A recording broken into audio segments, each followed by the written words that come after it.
Una gravissima perdita, un lutto non solamente per il Friuli Venezia Giulia, per tutta l'Italia, un giovane di stanza Gorizia. È una tragedia, la prima cosa a cui ho pensato è stata quella dei genitori che hanno ricevuto stamane una telefonata per dire vostro figlio è morto, una cosa agghiacciante che fa caponare la pelle.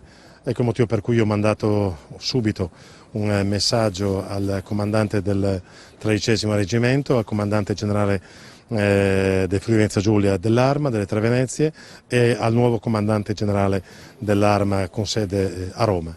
Ho rappresentato la vicinanza della città, naturalmente mia personale, un ragazzo che fra pochi giorni avrebbe compiuto 31 anni. E dico grazie al cielo che non aveva figli, perché si sarebbe aggiunta tragedia su tragedia. Spezza sempre il cuore, qualunque sia l'età della persona che ci lascia, che abbia 100 anni, 90 anni, 80 anni. 31 anni ancora di più, perché aveva tutta la vita davanti a sé. Tutti me lo dipingono come un ragazzo giovane, solare, esemplare, simpatico, di grande compagnia. Il motivo per cui stiamo valutando adesso come Giunta, l'ho appena proposto alla Giunta, di istituire un giorno di lutto cittadino, non soltanto per il giovane ragazzo che ci ha lasciato, ma anche per ciò che esso rappresenta, che rappresenta il 13° reggimento, che è già stato colpito dalla tragedia di Nassiriya, dalla strage di Nassiriya, ma le perdite anche in Afghanistan.